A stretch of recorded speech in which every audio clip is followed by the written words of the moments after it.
Hello students, स्वागत है आपको हमारे इस यूट्यूब चैनल एनर्टेन एक्सप्लेन्स पे। स्टूडेंट्स, जैसा कि आप लोगों को पता है, हम लोगों का केमिकल बॉन्डिंग का लेक्चर सीरीज चल रहा है, जिसमें आज हम लोग डिस्कस करने वाले हैं बॉन्ड एंगल के बारे में।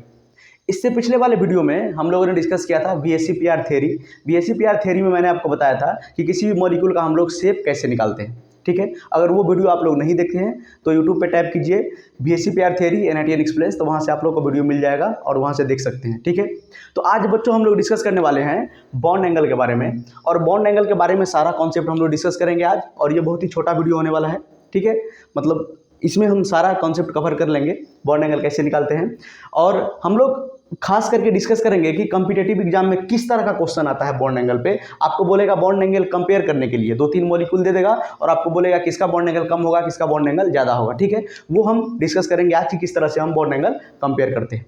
ठीक है, तो चलिए स्टार्ट करते हैं। और थोड़ा बॉन्ड एंगल के बारे में मैंने आपको पहले भी बताया है, जब मैंने आपको बताया था स्ट्रक्चर और शेप निकालना, जब मैंने आपको बताया था हाइब्रिडाइजेशन, जब मैंने आपको बताया था, तब मैंने आपको बॉन्ड एंगल के बारे में थोड़ा मोड़ा बताया था कि sp हाइब्रिडाइजेशन होगा तो बॉन्ड एंगल कितना होगा, sp2 हाइब्रिडाइजेशन होगा तो बॉन्ड एंगल कितना होगा सिमेट्रिकल मॉलिक्यूल के लिए। लेकिन आज हम लोग कंप्लीट डिस्कशन करेंगे बॉन्ड एंगल के बारे में। ठीक है, जिससे एग्जाम में आपका क्वेश्चन बन जाएगा। चलिए तो स्टार्ट करते हैं वीडियो को। बॉन्ड एंगल का मतलब सबसे पहले हम लोग समझते हैं। बॉन्ड एंगल का मतलब होता है किसी भी दो बॉन्ड के बीच के एंगल को हम लोग क्या बोलते हैं, बॉन्ड एंगल। सपोज एक एग्जांपल लेते हैं, सपोज एक एटम है, मतलब एक मॉलिक्यूल है जिसमें ए है सेंट्रल एटम और ये जो बी है ये है साइड एटम, और ए और बी के बीच में ये बॉन्ड है, सिंगल कोवैलेंट बॉन्ड है।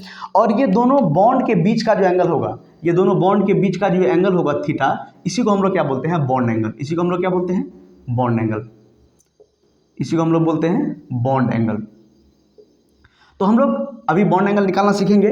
तो सबसे पहले मैं आपको इस तरह से पढ़ाऊंगा कि आपको केस वाइज बताते हैं। ठीक है, उसके बाद केस में आपको क्या करेंगे, एग्जांपल कराते चलेंगे, 2-3 केस पढ़ाएंगे, 3-4 केस टोटल पढ़ाना है, उसी में सारा बॉन्ड एंगल का क्वेश्चन कवर हो जाएगा। ठीक है, तो चलिए स्टार्ट करते हैं पहला केस से। ठीक है, पहला case first.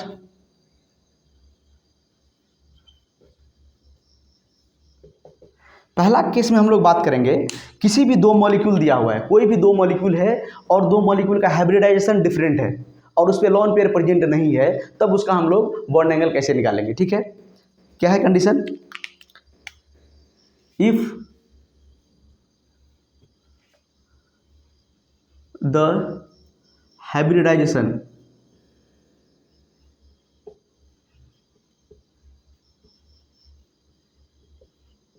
if the hybridization is different,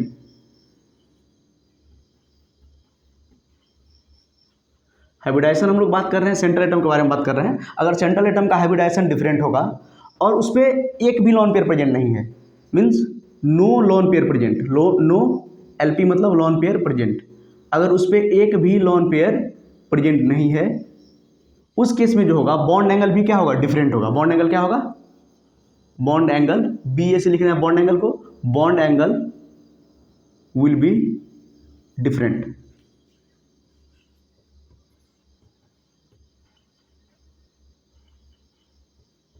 ठीक है, कोई भी दो मॉलिक्यूल है उसका हाइब्रिडाइजेशन डिफरेंट है, दोनों का हाइब्रिडाइजेशन, किसी का sp है, किसी का sp2 है, किसी का sp3 है, तो हाइब्रिडाइजेशन डिफरेंट है और उस पर लोन पेयर भी प्रेजेंट नहीं है, मतलब सिमेट्रिकल मॉलिक्यूल है, तो उसका जो बॉन्ड एंगल होगा, दोनों का बॉन्ड एंगल क्या होगा, डिफरेंट होगा। सपोज एग्जांपल के तौर पे बात करते हैं, अगर कोई भी स्पीसीज है उसका हाइब्रिडाइजेशन है, इफ मान लेते हैं इफ हाइब्रिडाइजेशन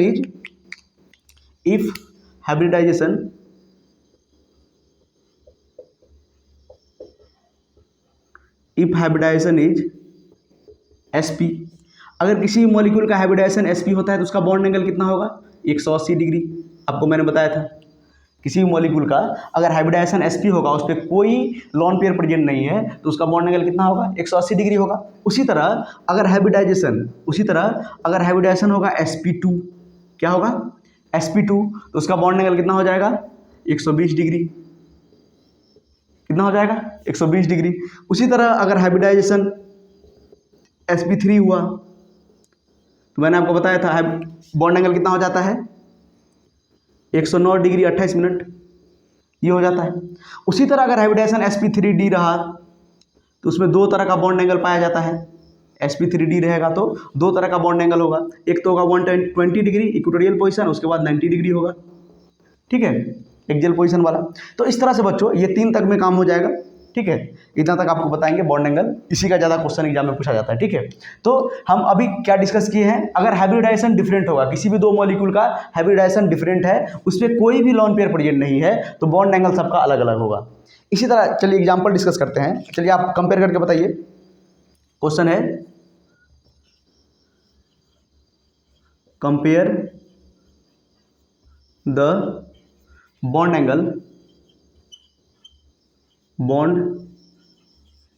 एंगल बिटवीन किसी किसी बीच में आपका है BeCl2, क्या है ये BeCl2 है, BeCl2, उसके बाद है BeCl3 और आपका सपोज है CCl4। आपको क्या कंपेयर करना है, तीनों का बॉन्ड एंगल कंपेयर करना है। बढ़िया से देख लीजिए BeCl2, BeCl3 और CCl4, ठीक है। इसका कंपेयर कीजिए, आसान है। देखिए इस पे भी लोन पेयर प्रेजेंट नहीं है, इस पे भी लोन पेयर प्रेजेंट नहीं है, इस पे भी लोन पेयर प्रेजेंट नहीं है। आपको सबसे पहले हाइब्रिडाइजेशन निकालना होगा, सबका क्या निकालना होगा, हाइब्रिडाइजेशन। इसको मिटा दें ऊपर वाले को। सबसे पहले आपको क्या निकालना होगा, हाइब्रिडाइजेशन। तो हाइब्रिडाइजेशन या तो आप फार्मूला से निकाल लीजिए, या तो number of bond pair plus number of lone pair करके भी आप लोग निकाल सकते हैं, स्ट्रक्चर अगर आपको बनाना आता है तो, ठीक है। या तो आप लोग फार्मूला से निकाल लीजिए, या तो number of bond pair plus number of lone pair करके आप स्ट्रक्चर से निकाल सकते हैं। फार्मूला से कैसे निकालेंगे, नंबर ऑफ वैलेंस इलेक्ट्रॉन और plus monovalent atom. Valence electron कितना है इसका 2, और मोनोवैलेंट एटम मतलब मोनोवैलेंट मतलब जो सिंगल बॉन्ड बनाता है, तो क्लोरीन तो हमेशा सिंगल बॉन्ड बनाएगा, तो मोनोवैलेंट एटम भी 2 है, तो 2 + 2 कितना होता है 4, और डिवाइडेड बाय 2 कितना हो गया 2 sp, मतलब इसका हाइब्रिडाइजेशन क्या हो जाएगा sp। तो इस तरह से भी आप निकाल सकते हैं, नहीं तो सीधा सीधा इसका स्ट्रक्चर बनाते हैं। देखिए सपोज यहाँ पे बेरिलियम है, तो पहला वाले का बनाते हैं, बेरिलियम हो जाएगा सेंट्रल एटम और क्लोरीन हो जाएगा साइड एटम। तो एक क्लोरीन को ऐसे लगा देंगे और एक क्लोरीन को ऐसे लगा देंगे, और एक भी लोन पेयर प्रेजेंट नहीं है, एक भी लोन पेयर प्रेजेंट नहीं है। तो सबसे पहले इसका हाइब्रिडाइजेशन बताइए, इसका हाइब्रिडाइजेशन कितना हो जाएगा sp, 2 bond pair sp hybridization. इसका बनाइए b, और देखिए 3 क्लोरीन लगाना है, एक क्लोरीन, 2 क्लोरीन और ये यहाँ पर तीसरा क्लोरीन, ठीक है। इसमें भी एक भी लोन पेयर नहीं है, इसका हाइब्रिडाइजेशन sp2, क्योंकि 3 बॉन्ड पेयर है, एक भी लोन पेयर नहीं है। उसी तरह अगर इसको CCl4 बनाना है तो C, एक Cl यहाँ पे, एक Cl यहाँ पे, और ये एक बैक साइड बनाते हैं हम लोग Cl और एक Cl यहाँ पे, ठीक है। टेट्राहेड्रल होता है ज्योमेट्री इसका, ठीक है। देखिए किसी पे भी लोन पेयर प्रेजेंट नहीं है, इसका हाइब्रिडाइजेशन क्या हो जाएगा sp3। अभी हम लोग क्या केस डिस्कस कर रहे हैं, अगर हाइब्रिडाइजेशन डिफरेंट होगा, देखिए तीनों का हाइब्रिडाइजेशन डिफरेंट है, sp, sp2, sp3, तीनों का हाइब्रिडाइजेशन डिफरेंट है, एक पर भी लोन पेयर प्रेजेंट नहीं है, नो लोन पेयर प्रेजेंट। अगर लोन पेयर प्रेजेंट नहीं रहेगा तो बॉन्ड एंगल सबका अलग अलग होगा। यहाँ पर मैंने लिखा भी है, देखिए sp अगर होगा तो बॉन्ड एंगल कितना होगा 180 डिग्री, अगर sp हाइब्रिडाइजेशन होगा तो बॉन्ड एंगल कितना होगा 180 डिग्री, अगर sp2 हाइब्रिडाइजेशन होगा तो ये बॉन्ड एंगल कितना होगा 120 डिग्री, सारा का यही बॉन्ड एंगल कितना होगा 120 डिग्री, ये भी बॉन्ड एंगल कितना होगा 120 डिग्री, ठीक है, समझ रहे हैं। उसके बाद अगर sp3d होगा, sp3 होगा, ये हाइब्रिडाइजेशन sp3, तो ये एंगल कितना हो जाएगा आपका 109 डिग्री और 28 मिनट, 109 डिग्री और 28 मिनट, ठीक है, समझ रहे हैं।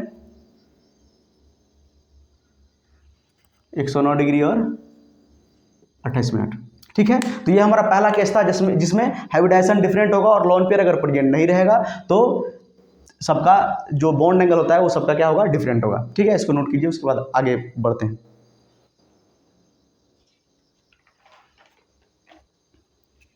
हो गया।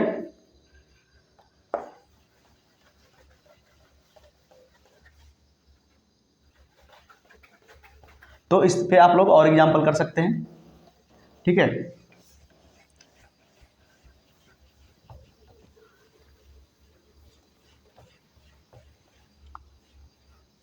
चलिए सेकेंड नंबर में दूसरा केस पढ़ते हैं, केस सेकेंड। सेकेंड केस क्या है, अगर हाइब्रिडाइजेशन सेम होगा, if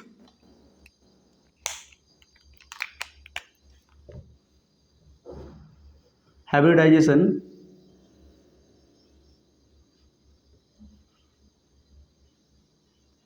if hybridization is same, hybridization मतलब सेंट्रल एटम का हाइब्रिडाइजेशन, ठीक है, आप लोग समझ रहे हैं। इफ हाइब्रिडाइजेशन इज सेम, अगर हाइब्रिडाइजेशन सेम रहेगा, इससे पिछले वाले केस में क्या था, hybridization different, no lone pair present, तो बॉन्ड एंगल डिफरेंट। यहाँ पर क्या है, इफ हाइब्रिडाइजेशन इज सेम और no bond pair present, no lone pair present, no, इसमें हाइब्रिडाइजेशन सेम है और लोन पेयर भी प्रेजेंट नहीं है, नो लोन पेयर, एलपी मतलब lone pair is present, then bond angle will be same.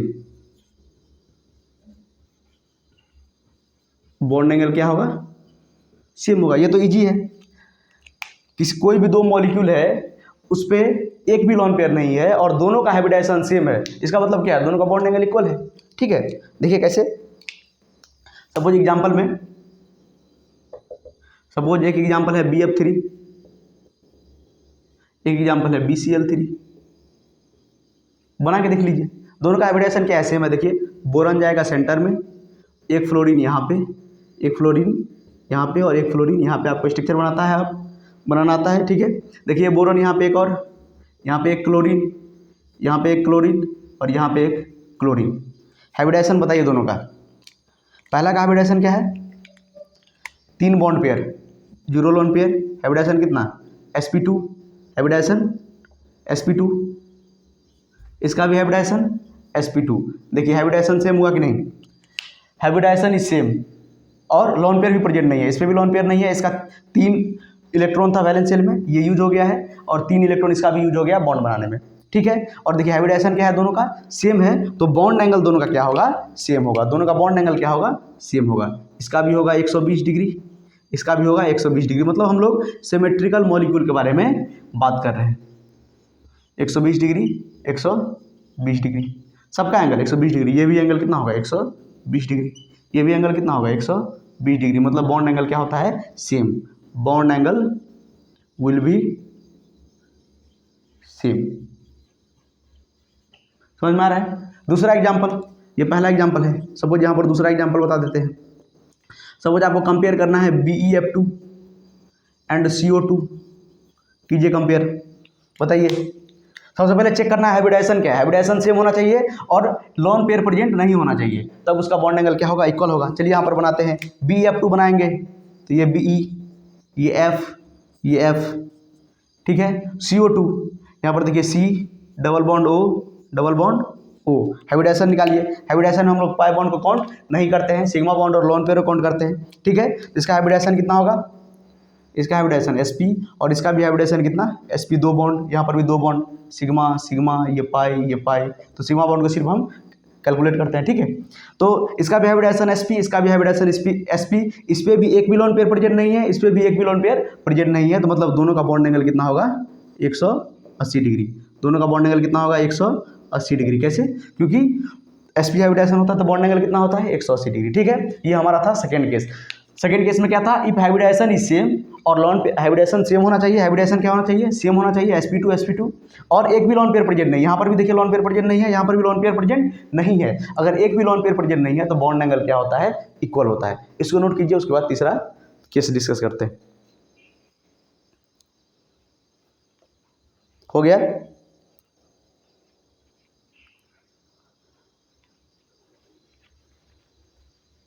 ठीक है। चलिए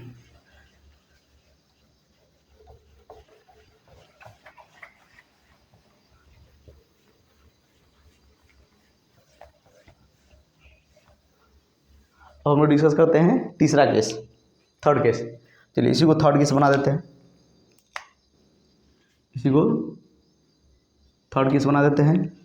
और थर्ड केस में भी क्या क्या होगा, हाइब्रिडाइजेशन तो सेम होगा। If hybridization is same and lone pair is different, lone pair is different. अच्छा लोन पेयर भी और लोन पेयर इज डिफरेंट। ठीक है, हाइब्रिडाइजेशन अगर सेम होगा और लोन पेयर डिफरेंट होगा तो जो बॉन्ड एंगल होगा वो डिक्रीज करेगा लोन पेयर इंक्रीज करने पे। ठीक है, मतलब लोन पेयर अगर इंक्रीज करेगा, एलपी इंक्रीज करेगा, तो बॉन्ड एंगल क्या करेगा, डिक्रीज करेगा। ठीक है, दो ऐसा मॉलिक्यूल है जिसका हाइब्रिडाइजेशन सेम है और उस पर लोन पेयर डिफरेंट है, किसी पे एक लोन पेयर है, किसी पे दो लोन पेयर है, किसी पे तीन लोन पेयर है, तो जिस पे जितना ज्यादा लोन पेयर होगा उसका बॉन्ड एंगल उतना कम होगा, जिस पे जितना ज्यादा लोन पेयर होगा उसका बॉन्ड एंगल उतना कम होगा। चलिए समझते हैं एग्जांपल से।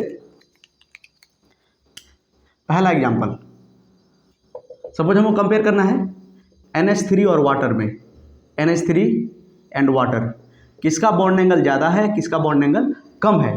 ठीक है, तो NH3 का स्ट्रक्चर बनाइए, सोडियम मतलब नाइट्रोजन, 3 हाइड्रोजन लगा दीजिए और एक इस पर क्या होगा, लोन पेयर होगा, क्योंकि वैलेंस शेल में कितना इलेक्ट्रॉन होता है, 5 इलेक्ट्रॉन होता है, तो 3 बॉन्ड बना लिया और 2 बच गया लोन पेयर के रूप में। ठीक है, उसके बाद H2O का बनाएंगे तो O में जाएगा, O जाएगा सेंटर में, यहाँ पर हाइड्रोजन और यहाँ पर हाइड्रोजन, और इसके वैलेंस शेल में 6 इलेक्ट्रॉन होता है, तो ये क्या हो जाएगा, लोन पेयर, 2 लोन पेयर बच जाएगा। ठीक है, क्या ये लोन पेयर बच गया। अब देखिए क्या होगा, लोन पेयर का आने के कारण से क्या होगा, इस पे देखिए इसका हाइब्रिडाइजेशन सबसे पहले चेक करते हैं। सबसे पहले क्या चेक करते हैं, हाइब्रिडाइजेशन, तो यहाँ पर लिख देते हैं हाइब्रिडाइजेशन। इसका जो हाइब्रिडाइजेशन होगा, इसका हाइब्रिडाइजेशन होगा sp3। क्यों होगा sp3, एक लोन पेयर और 3 बॉन्ड पेयर, कितना हो गया 4 मतलब एक S और 3 P, sp3। इसका देखिए 2 लोन पेयर और 2 बॉन्ड पेयर, इसका भी कितना आया 4 मतलब sp3। ठीक है, इस तरह से हम लोग हाइब्रिडाइजेशन निकालते हैं। तो इसका भी हाइब्रिडाइजेशन क्या है, sp3 है। इस पे लोन पेयर कितना है, इस पे लोन पेयर है 1 और इस पे लोन पेयर है 2। 2 लोन पेयर आने के कारण से लोन पेयर का अगर संख्या बढ़ेगा तो बॉन्ड एंगल इसका कम होगा। और आपको मैंने बताया भी था, इसके बीच में जो बॉन्ड एंगल होता है ये 107 डिग्री के करीब होता है। ठीक है, और लोन पेयर आने के कारण से कम हो गया, नहीं तो टेट्राहेड्रल जब ज्योमेट्री होता है तो बॉन्ड एंगल कितना होता है, 109 डिग्री और 28 मिनट। तो देखिए बॉन्ड एंगल कारण से क्या हो गया, मतलब लोन पेयर आने के कारण से क्या हो गया, बॉन्ड एंगल कम हो गया। और अगर 2 लोन पेयर आ गया, अगर एक लोन पेयर आया तो इतना, अगर 2 लोन पेयर आ गया तो बॉन्ड एंगल और कम हो जाएगा और ये 104.5 मतलब डिग्री हो जाएगा, 104 डिग्री 5 मिनट या 105 डिग्री भी आप लिख सकते हैं अप्रॉक्सीमेट। ठीक है, तो ये देखिए लोन पेयर आने के कारण से क्या हो गया, बॉन्ड एंगल कम हो गया। ये क्यों होता है, क्योंकि देखिए आपको पता है VSEPR थ्योरी में मैंने आपको बताया था, कहाँ पर बताया था आपको, VSEPR थ्योरी, VSEPR थ्योरी, यहाँ पर मैंने आपको बताया था जो लोन पेयर का रिपल्सन होता है, जो लोन पेयर का रिपल्सन होता है वो सबसे ज़्यादा होता है। ठीक है, उसके बाद क्या होता है, बॉन्ड पेयर, और उसके बाद होता है बॉन्ड पेयर। तो जो लोन पेयर का रिपल्सन होता है वो सबसे ज़्यादा होता है। मैंने आपको VSEPR थ्योरी में बताया था कि जो लोन पेयर का रिपल्सन होगा वो सबसे ज़्यादा होगा। तो ये देखिए जो दोनों लोन पेयर है ये एक दूसरे को रिपेल करेगा, एक दूसरे को क्या करेगा, रिपेल करेगा। एक दूसरे को रिपेल करने के कारण से ऐसे देखिए ये दोनों ऐसे हैं, ऐसे एक दूसरे को रिपेल करेगा। रिपेल करने के कारण से देखिए ये थोड़ा नीचे आएगा, ये भी थोड़ा नीचे आएगा और ये इसको रिपेल करने लगेगा, ये क्या करने लगेगा, इसको रिपेल करने लगेगा, ये इसको रिपेल करने लगेगा। रिपेल करते करते इसका बॉन्ड एंगल क्या कर देगा, छोटा कर देगा। और यहाँ पर भी देखिए ये बॉन्ड एंगल क्या करेगा, ये जो लोन पेयर है, ये लोन पेयर जो है ये बॉन्ड पेयर को क्या करेगा, रिपेल करेगा और इसका बॉन्ड एंगल छोटा कर देगा। लेकिन यहाँ पर रिपल्सन ज़्यादा होगा। यहाँ पर देखिए ये जो लोन पेयर है दोनों एक दूसरे को रिपेल करेगा, ऐसे ऐसे रिपेल करेगा तो नीचे वाला बॉन्ड एंगल क्या होगा, छोटा होता जाएगा। ठीक है, ये ऐसे ऐसे रिपेल होगा, ऊपर वाला बॉन्ड एंगल देखिए आप यहाँ पर देखिए ऊपर वाला जो लोन पेयर है ये एक दूसरे क्या करेगा, रिपेल करेगा, तो नीचे वाला क्या होगा, बॉन्ड एंगल छोटा होता जाएगा। ठीक है, तो लोन पेयर के इंक्रीज करने के कारण से क्या होता है, बॉन्ड एंगल छोटा होता जाता है। जितना लोन पेयर इंक्रीज करेगा उतना बॉन्ड एंगल छोटा होगा। ठीक है, इसको नोट कीजिए, उसके बाद दूसरा एग्जांपल कराते हैं। समझ में आ रहा है। तीसरा केस,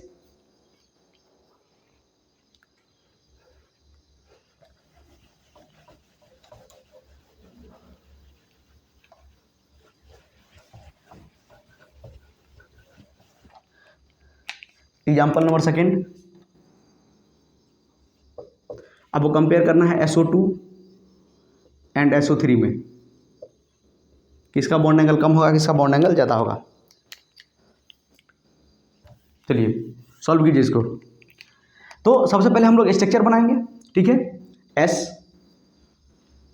ठीक है, double bond O, double bond O, और वैलेंस शेल में 6 इलेक्ट्रॉन होता है तो एक क्या बच जाएगा, लोन पेयर। ठीक है, SO3 का बनाइए, S, double bond O, double bond O, और यहाँ पे डबल बॉन्ड O, 6 का 6 इलेक्ट्रॉन इसका क्या हो गया, यूज हो गया, 2 यहाँ पे 2 यहाँ पे 2 यहाँ पे बॉन्ड बनाने में।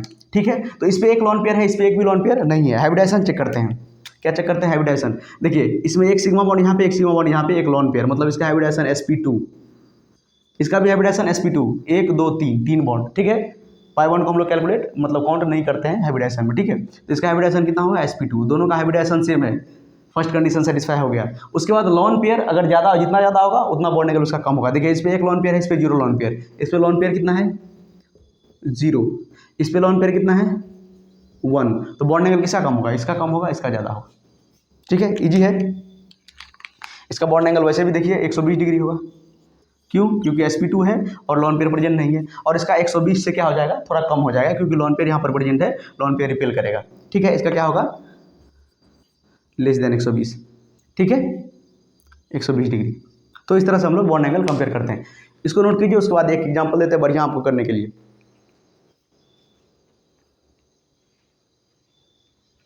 हो गया, समझ रहे हैं, लोन पेयर रिपल्सन सबसे ज़्यादा, उसके बाद बॉन्ड पेयर लोन पेयर, उसके बाद बॉन्ड पेयर।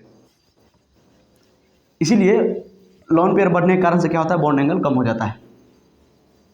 चलिए ये एग्जांपल आपको खुद से करना है। तीसरा एग्जांपल आपको कंपेयर करना है, compare the bond angle, compare the bond angle. ठीक है, बॉन्ड एंगल आपको क्या करना है, कंपेयर करना है। तो आपका है NH4 प्लस, उसके बाद NH3 और NH2 माइनस। वीडियो को पॉज कीजिए, पॉज करके सॉल्व कीजिए। ठीक है, सबसे पहले आपको स्ट्रक्चर बनाना है सबका, क्या बनाना है, स्ट्रक्चर बनाना है। हो गया, स्ट्रक्चर बनाना है आपको। चलिए स्ट्रक्चर बनाते हैं। पॉजिटिव चार्ज हमेशा सेंट्रल एटम पे जाएगा, नाइट्रोजन, एक प्लस, एक हाइड्रोजन यहाँ पर लगा दीजिए, एक हाइड्रोजन यहाँ पे, एक हाइड्रोजन यहाँ पे, एक हाइड्रोजन यहाँ पे, टेट्राहेड्रल ज्योमेट्री। ठीक है, उसके बाद NH3 बनाना है, अभी बनाए थे NH3, H H H, और एक लोन पेयर बच जाएगा, क्योंकि 5 इलेक्ट्रॉन होता है, यहाँ पर भी 5 इलेक्ट्रॉन था, 4 बॉन्ड बना लिया, और एक प्लस चार्ज होने का मतलब क्या होता है, 1 इलेक्ट्रॉन लॉस हो गया है, प्लस चार्ज का मतलब 1 इलेक्ट्रॉन लॉस हो गया है। ठीक है, NH2 माइनस बनाना है, सोडियम मतलब नाइट्रोजन, एक हाइड्रोजन यहाँ पे और एक हाइड्रोजन, 2 हाइड्रोजन लगा दीजिए, और उसके बाद देखिए तो लोन पेयर कितना बच जाएगा, टोटल कितना इलेक्ट्रॉन इसके पास था, नाइट्रोजन के पास 5 इलेक्ट्रॉन, एक माइनस आने के कारण से 6 इलेक्ट्रॉन, तो 2 इलेक्ट्रॉन यूज हो गया और 2 लोन पेयर बच जाएगा, 2 लोन पेयर बच जाएगा। ठीक है, देखिए अब कंपेयर करना है, तो बताइए सबसे पहले सबका हाइब्रिडाइजेशन बताइए क्या होगा। इसका हाइब्रिडाइजेशन क्या होगा, 4 बॉन्ड, 4 बॉन्ड मतलब sp3। इसका हाइब्रिडाइजेशन बताइए, 3 बॉन्ड एक lone pair, hybridization sp3, 2 bond 2 lone pair, hybridization sp3, number of bond pair plus number of lone pair. Hybridization के लिए अगर हाइब्रिडाइजेशन आपको नहीं आता तो पहले हाइब्रिडाइजेशन का कॉन्सेप्ट सीख लीजिए, हाइब्रिडाइजेशन का वीडियो देख लीजिए, उसके बाद यहाँ पर आइए तो समझ में आएगा ज़्यादा। ठीक है, हाइब्रिडाइजेशन का ही खेला है टोटल। हाइब्रिडाइजेशन अगर सेम रहेगा, लोन पेयर ज़्यादा, लोन पेयर हाइब्रिडाइजेशन सेम रहेगा, उसके बाद चेक करेंगे, अगर लोन पेयर ज़्यादा तो बॉन्ड एंगल कम, तो सबसे कम बॉन्ड एंगल किसका होगा, इसका होगा, सबसे ज़्यादा बॉन्ड एंगल किसका होगा, इसका। हो गया, देखिए इसमें ज़्यादा लोन पेयर है तो बॉन्ड एंगल इसका कम होगा, ये दोनों में क्या होगा, रिपल्सन होगा, रिपल्सन होने के कारण से ये इसको रिपेल करेगा, ये इसको रिपेल करेगा, इसका बॉन्ड एंगल क्या हो जाएगा, कम हो जाएगा। ठीक है, तो सबसे कम बॉन्ड एंगल इसका, सबसे ज़्यादा बॉन्ड एंगल इसका, क्योंकि इस पर एक भी लोन पेयर नहीं है, उसके बाद इसका क्योंकि इस पर एक ही लोन पेयर है, और सबसे कम इसका क्योंकि इस पर 2 लोन पेयर है। तो तीसरा केस क्या था, अगर हाइब्रिडाइजेशन सेम होगा और लोन पेयर अगर डिफरेंट होगा तो लोन पेयर इंक्रीज करेगा तो बॉन्ड एंगल कम हो जाएगा, क्योंकि लोन पेयर रिपल्सन सबसे ज़्यादा होता है और बॉन्ड एंगल को कम कर देता है। ठीक है, इसको नोट कीजिए, उसके बाद चौथा केस पढ़ते हैं। हो गया, चलिए केस 4।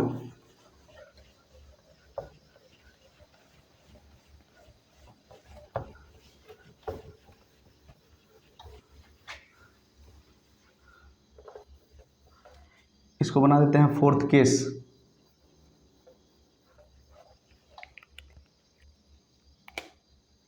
केस 4, ठीक है। इसमें भी क्या होगा, हाइब्रिडाइजेशन अगर सेम होगा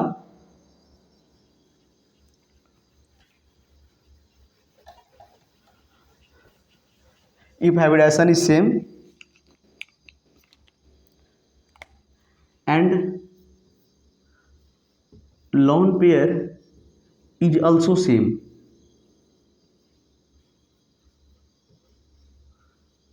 हाइब्रिडाइजेशन भी सेम होगा और लॉन पेयर भी सेम होगा, तो क्या होगा, देन यहां से दो केस निकलेगा। कोई भी दो मॉलिक्यूल आपको दिया हुआ है जिसका हाइब्रिडाइजेशन भी सेम है और उस पर लॉन पेयर भी सेम है, ठीक है। अगर लॉन पेयर भी सेम रहेगा, हाइब्रिडाइजेशन भी सेम रहेगा, तो वहां से दो केस निकलेगा। कितना केस, वहां से दो केस बनेगा। चलिए पहला केस हम लोग डिस्कस करेंगे। पहला केस हम लोग डिस्कस करेंगे, अगर सेंट्रल एटम डिफरेंट रहा, इस बार क्या है, हाइब्रिडाइजेशन भी सेम है और लॉन पेयर भी सेम है, तो दो केस यहां से बनेगा। If central atom is different, C A मतलब central atom is different and central atom, और सी ए मतलब सेंट्रल एटम, एस ए मतलब side atom, and side atom is same. एक ये केस हो गया। और दूसरा case, if side atom is different, ऐसे मतलब साइड एटम इज डिफरेंट, अगर साइड एटम डिफरेंट होगा और सेंट्रल एटम सेम होगा, and C A is same मतलब सेंट्रल एटम इज सेम, तब हम लोग क्या करेंगे। देखिए चौथा केस क्या था और ये लास्ट केस है, ठीक है, ये इंपॉर्टेंट भी है, इससे ज़्यादा क्वेश्चन पूछा जाता है। तो if hybridization is same, hybridization अगर सेम होगा और नंबर ऑफ लॉन पेयर भी सेम हो गया सेंट्रल एटम पे, ठीक है, सेंट्रल एटम पे बात हो रहा है, हाइब्रिडाइजेशन सेंट्रल एटम का निकालेंगे और लॉन पेयर भी हम लोग सेंट्रल एटम पे ही देखेंगे, ठीक है। तो अगर दोनों सेम हो गया तो दो केस यहाँ से जनरेट होता है। पहला केस जब सेंट्रल एटम डिफरेंट होगा, साइड एटम सेम होगा, और दूसरा साइड एटम डिफरेंट होगा और सेंट्रल एटम सेम होगा, तब क्या होगा, तब देखिए बॉन्ड एंगल जो होता है, then bond angle B A मतलब क्या, bond angle directly proportional to electronegativity, E N मतलब इलेक्ट्रोनेगेटिविटी ऑफ सेंट्रल एटम, याद रखना है। Bond angle directly proportional to electronegativity of central atom, central atom का इलेक्ट्रोनेगेटिविटी बढ़ेगा तो बॉन्ड एंगल बढ़ेगा, डायरेक्टली प्रोपोर्शनल, घटेगा तो घटेगा, ठीक है।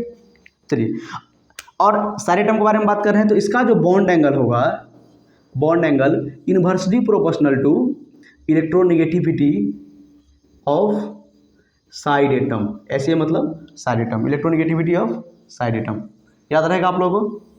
इसमें डायरेक्टली प्रोपोर्शनल, इसमें इनवर्सली प्रोपोर्शनल, ठीक है। क्वेश्चन करेंगे तो ज़्यादा समझ में आएगा। देखिए एक एग्जांपल लेते हैं पहले यहाँ पे। पहला एग्जांपल हम बात करते हैं NH3 और PH3 के बारे में। किसके बारे में, NH3 और PH3 के बारे में बात करते हैं। चलिए इसमें देखिए साइड एटम क्या है, सेम है और सेंट्रल एटम डिफरेंट है। सेंटर में क्या देंगे, सेंटर में देखिए यहाँ पर साइड में आपको बना के दिखा दे, यहाँ पे देखिए, यहाँ पर देखिए फॉस्फोरस जाएगा सेंटर में और यहाँ पे नाइट्रोजन जाएगा सेंटर में, ठीक है। साइड एटम क्या है, हाइड्रोजन, देखिए साइड एटम सेम है, साइड एटम इज सेम। यहाँ पर देखिए हाइड्रोजन, यहाँ पर देखिए, यहाँ पर देखिए हाइड्रोजन और यहाँ पर क्या है, हाइड्रोजन, और इसमें क्या होगा, लॉन पेयर। यहाँ पर भी क्या है, एक हाइड्रोजन,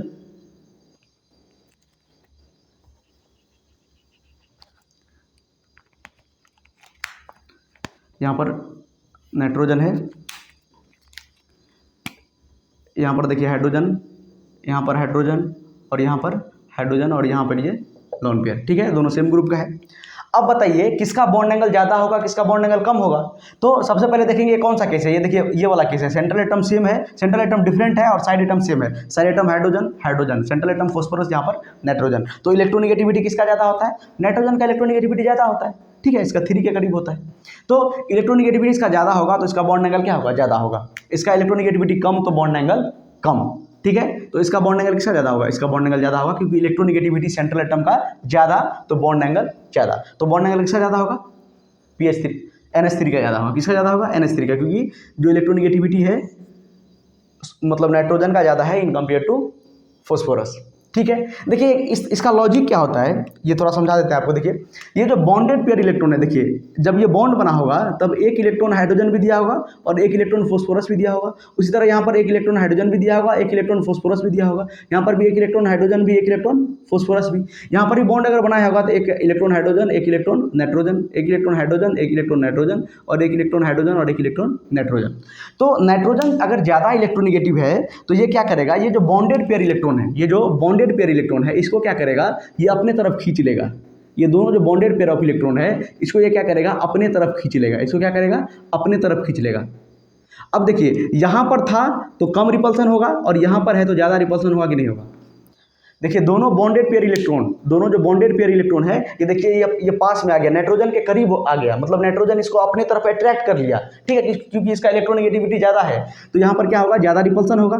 देखिए यहाँ पर पास पास में है, यहाँ पर था तो दूर दूर में था, यहाँ पर देखिए यहाँ पर पास पास में है तो ज़्यादा रिपल्सन होगा और ज़्यादा रिपल्सन होने के कारण से इसका बॉन्ड एंगल ज़्यादा हो जाएगा। लेकिन फॉस्फोरस में बात करेंगे तो दोनों का इलेक्ट्रोनेगेटिविटी डिफरेंस उतना ज़्यादा नहीं है, इसका 2.1 है, इसका करीब 2.5 के करीब होता है। तो यहाँ पर कहीं पर आके इलेक्ट्रॉन रुक जाएगा। देखिए यहाँ पर इलेक्ट्रॉन आके रुक जाएगा। ठीक है, खींचेगा लेकिन उतना ज़्यादा नहीं खींच पाएगा। तो यहाँ पर देखिए यहाँ का डिस्टेंस देखिए इससे तो कम है, लेकिन यहाँ पर देखिए इससे कंपेयर करेंगे, देखिए ये बहुत ही करीब है, यहाँ पर दोनों का बीच का डिस्टेंस मिनिमम है तो रिपल्सन ज़्यादा होगा और यहाँ पर डिस्टेंस थोड़ा ज़्यादा है तो रिपल्सन कम होगा।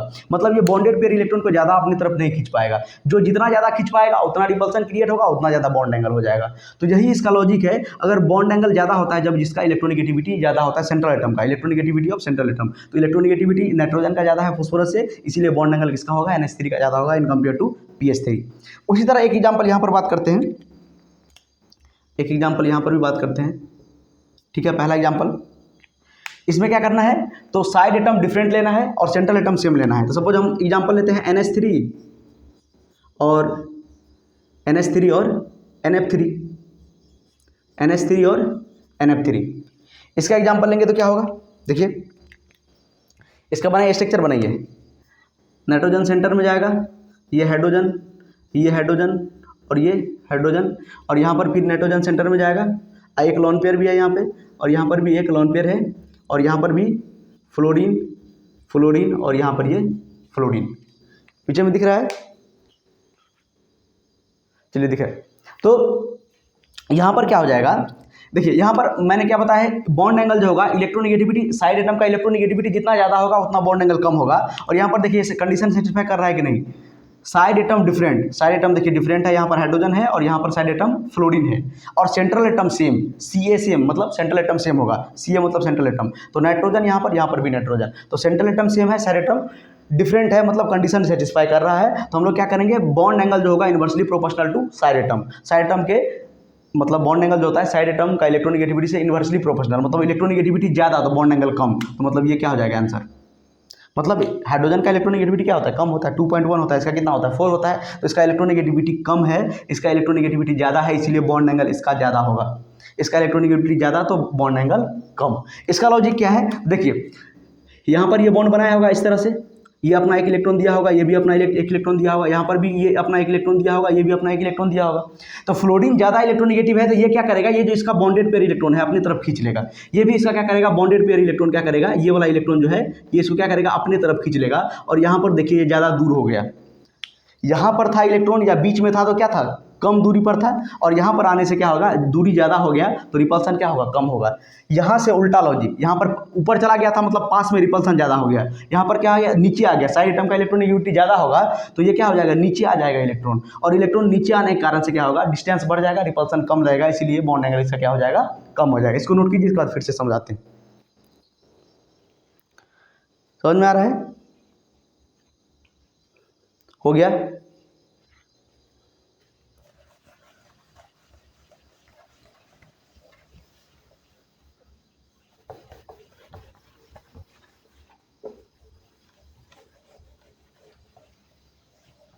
चलिए इसमें दो केस बात किए थे, अगर हाइब्रिडाइजेशन भी सेम रहेगा और लोन पेयर भी सेम रहेगा। तो पहला केस क्या था कि पहला केस था अगर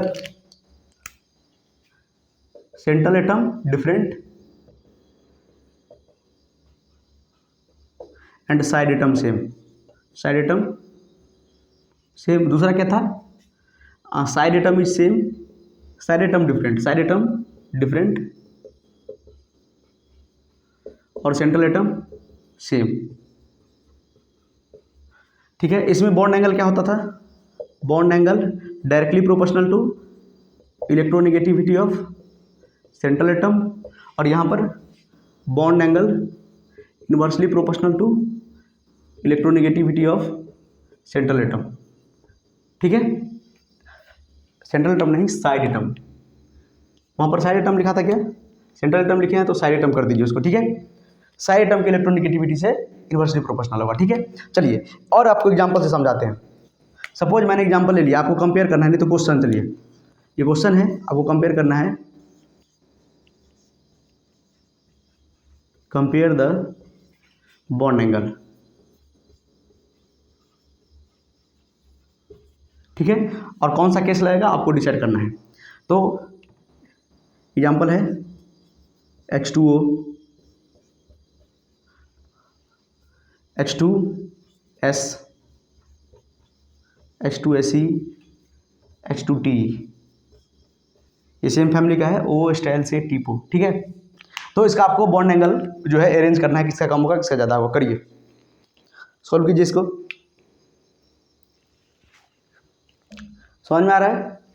देखिए इसमें क्या है, कौन सा केस लगेगा, सेंट्रल एटम सेम है कि साइड एटम सेम है।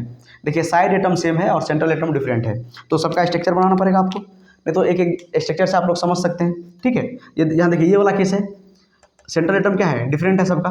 यहाँ पर ऑक्सीजन है सेंट्रल एटम, 2 हाइड्रोजन लगा दीजिए यहाँ पे। यहाँ पर सल्फर है सेंट्रल एटम, 2 हाइड्रोजन लगा दीजिए। यहाँ पर Fe है सेंट्रल एटम, 2 हाइड्रोजन लगा दीजिए। यहाँ पर Te है सेंट्रल एटम, 2 हाइड्रोजन लगा दीजिए। और सब पे क्या होगा, 2 लोन पेयर होगा। सब पे क्या होगा, लोन पेयर भी क्या सेम, लोन पेयर भी क्या होगा same, 2 lone pair, 2 lone pair सब पे, क्योंकि वैलेंस शेल में 6 इलेक्ट्रॉन होता है।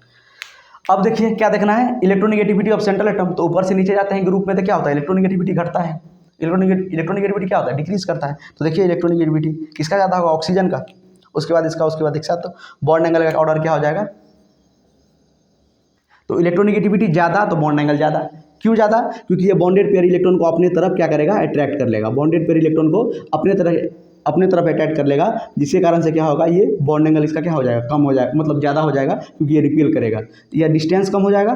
देखिए पहले यहाँ पर इलेक्ट्रॉन था, यहाँ पर था, यहाँ पर था, यहाँ पर था, ठीक है, लेकिन अब क्या हुआ, तो ऑक्सीजन का इलेक्ट्रोनेगेटिविटी ज़्यादा है, तो ये बॉन्डेड पेयर इलेक्ट्रॉन को अपने तरफ खींच लेगा, जिसके कारण से रिपल्सन क्या होगा, ज़्यादा होगा, इसका बॉन्ड एंगल ज़्यादा होगा।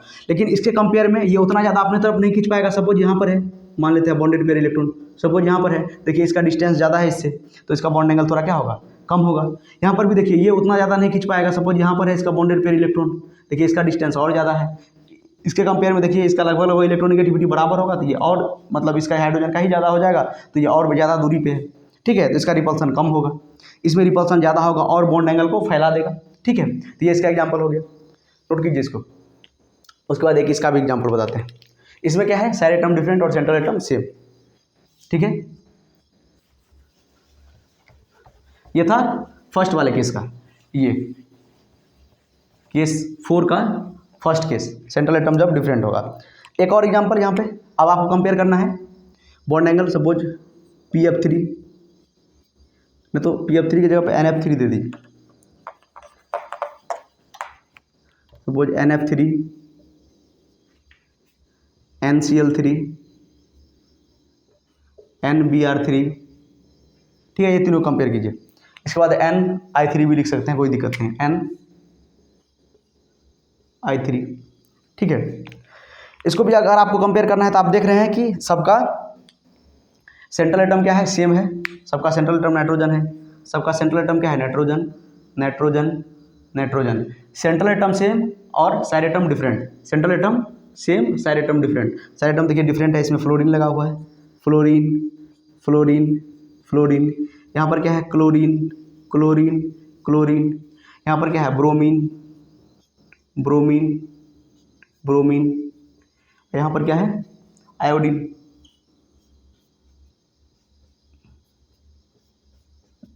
और सब पे एक लॉन पेयर प्रेजेंट है, सब पे क्या है, लॉन पेयर प्रेजेंट है। इस पे भी एक लॉन पेयर, इस पे भी एक लॉन पेयर, इस पे भी एक लॉन पेयर और इस पे भी एक लॉन पेयर इलेक्ट्रॉन, ठीक है। ये 5 इलेक्ट्रॉन होता है 3 बॉन्ड में और एक लॉन पेयर। अब देखिए इसमें क्या होगा, तो बॉन्ड एंगल जो होगा इलेक्ट्रोनेगेटिविटी ऑफ सराउंडिंग एटम से इन्वर्सली प्रोपोर्शनल होगा। मतलब जिसका इलेक्ट्रोनेगेटिविटी ज़्यादा सराउंडिंग एटम में, जिसका इलेक्ट्रोनेगेटिविटी ज़्यादा उसका बॉन्ड एंगल कम। तो ऑर्डर क्या हो जाएगा, ऑर्डर क्या हो जाएगा, ये हो जाएगा। इसका इलेक्ट्रोनेगेटिविटी ज़्यादा तो बॉन्ड एंगल कम, इसका इलेक्ट्रोनेगेटिविटी कम आयोडीन का तो बॉन्ड एंगल ज़्यादा, ठीक है। ये क्यों होता है, क्योंकि देखिए यहाँ पर जो है ये सबसे पहले इस तरह से बॉन्ड बनाया होगा। अभी फ्लोरीन ज़्यादा इलेक्ट्रोनेगेटिव है तो ये इसका बॉन्डेड पेयर इलेक्ट्रॉन अपने तरफ खींच लेगा।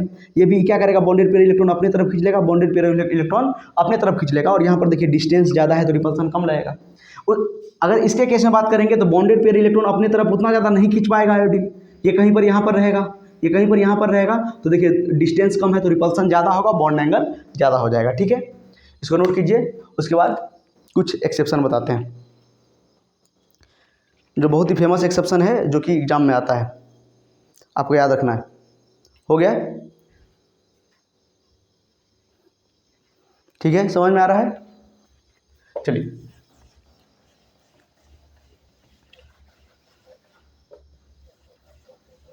इतना सीखने के बाद आप एक क्वेश्चन कीजिए, आपको अच्छा लगेगा, बढ़िया क्वेश्चन है।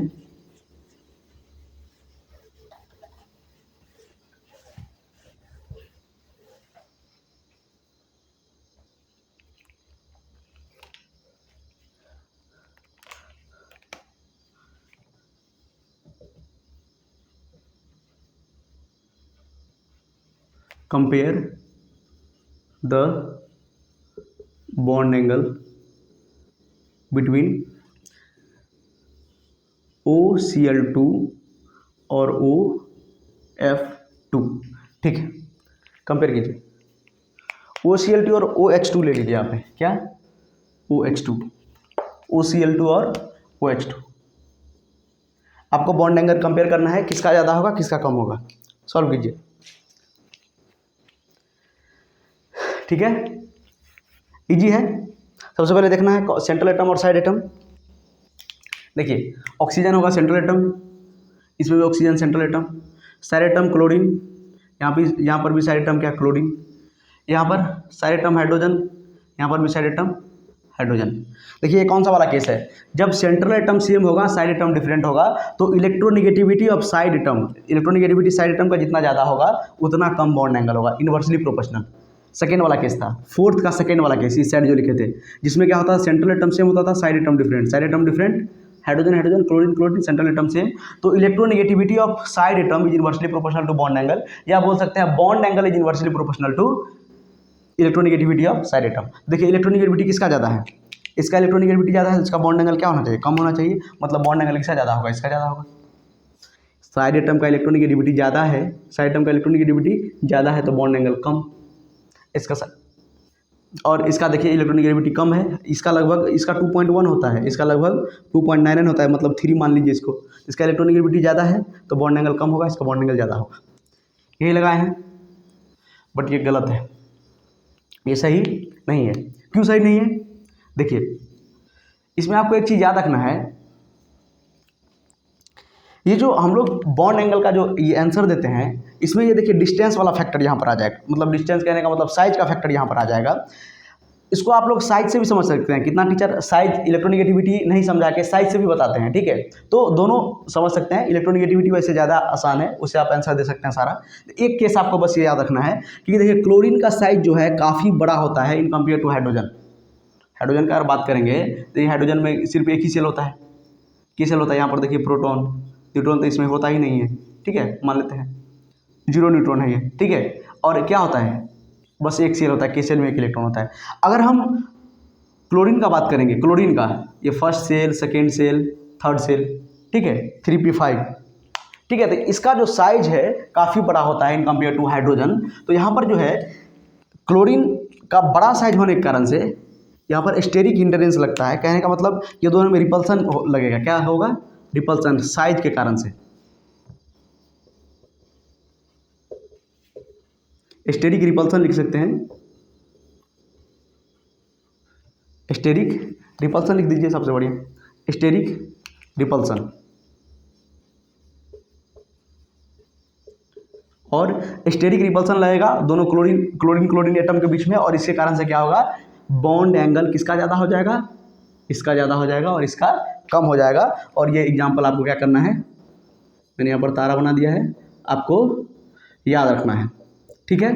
वैसे होना चाहिए किसका ज़्यादा, इसका ज़्यादा होना चाहिए था, इसका कम होना था, कम होना चाहिए था, क्योंकि इलेक्ट्रोनेगेटिविटी इसका क्या है, ज़्यादा है, तो बॉन्ड एंगल इसका कम होना चाहिए था। लेकिन इसका साइज और इसका साइज में काफ़ी डिफरेंस है, और इसका बड़ा साइज होने के कारण से क्या होगा, रिपल्सन ज़्यादा लाएगा। अगर इसी के जगह पे OCH3 और CH3 रहा, तो और इसका काफ़ी बड़ा साइज है, तो और ज़्यादा क्या होगा, स्टेरिक रिपल्सन लगेगा, इसमें क्या होगा, रिपल्सन। और इसका साइज इन सब से भी क्या हो जाएगा, बड़ा हो जाएगा, ठीक है। तो ये एक केस बचा हुआ था, ठीक है। एक लास्ट क्वेश्चन देते हैं, इसको नोट कीजिए।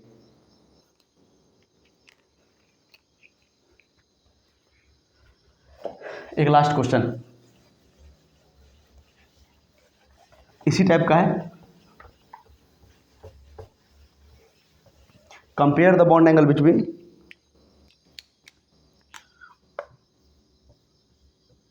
OH2, OF2, OCl2, OBr2। देखिए सेकेंड वाला केस है वो, फोर्थ का सेकेंड वाला केस, जिसमें सेंट्रल एटम सेम होगा, साइड एटम डिफरेंट होगा, सेंट्रल एटम सेम होगा, साइड एटम डिफरेंट होगा। तो अभी देखिए हम लोगों ने इसका कंपेयर किया था, इसका और इसका, तो ये दोनों में तो पता है इसका ज़्यादा होता है स्टेरिक हिंड्रेंस के कारण से। और वैसे भी अगर देखिएगा सब में कंपेयर कीजिएगा तो सबसे पहले क्या हो जाएगा, OBr2, इसका सबसे ज़्यादा होगा। क्यों, क्योंकि देखिए अगर साइज के हिसाब से भी बात करेंगे तो Br का साइज ज़्यादा होता है ब्रोमीन का, क्लोरीन के कंपेयर में। तो ब्रोमीन का साइज ज़्यादा होने के कारण से स्टेरिक हिंड्रेंस से देख लीजिए, या आप इलेक्ट्रोनेगेटिविटी से देख लीजिए, इलेक्ट्रोनेगेटिविटी इसका सबसे कम होगा, ठीक है। तो इलेक्ट्रोनेगेटिविटी से भी इसका आंसर क्या होगा, पहले आएगा, ठीक है, ठीक है। वैसे हाइड्रोजन का थोड़ा इससे कम होगा, ब्रोमीन से तो अच्छा हाइड्रोजन का भी कम होगा, लेकिन साइज का अगर फैक्टर देखिएगा तो ब्रोमीन का साइज क्या होता है, बड़ा होता है। तो पहले तो ये ऑप्शन हो जाएगा, ठीक है। उसके बाद हम लोग बात करते हैं, उसके बाद क्लोरीन का आ गया और OH2 का आ गया, ठीक है। इसको तो बाद में कंपेयर करेंगे, क्यों, क्योंकि फ्लोरीन का इलेक्ट्रोनेगेटिविटी सबसे ज़्यादा होता है। इलेक्ट्रोनेगेटिविटी जितना ज़्यादा सराउंडिंग एटम का, उतना इसका बॉन्ड एंगल कम होगा, ठीक है। इसको लास्ट में कंपेयर करेंगे, इसको और इसको कंपेयर कीजिए तो OCl2 का हमेशा ज़्यादा होगा, अभी हम लोग कंपेयर भी किए थे। तो दूसरा नंबर में क्या आ जाएगा, OCl2, OCl2। और तीसरा नंबर में आ जाएगा OH2, क्या आ जाएगा, OH2। और लास्ट नंबर में आ जाएगा OF2, क्योंकि फ्लोरीन और हाइड्रोजन के साइज में ज़्यादा डिफरेंस नहीं होता है, फ्लोरीन और हाइड्रोजन के साइज में उतना ज़्यादा डिफरेंस नहीं होता है, और इसका इलेक्ट्रोनेगेटिविटी बहुत ज़्यादा है, इसीलिए इसका बॉन्ड एंगल क्या हो जाएगा, कम हो जाएगा हाइड्रोजन से भी। ये ऑर्डर आपको याद रखना है, ठीक है। और इतना कॉन्सेप्ट पढ़ने के बाद आपका सारा क्वेश्चन एग्जाम में बन जाएगा। आई होप आपको वीडियो पसंद आया होगा। Thank you.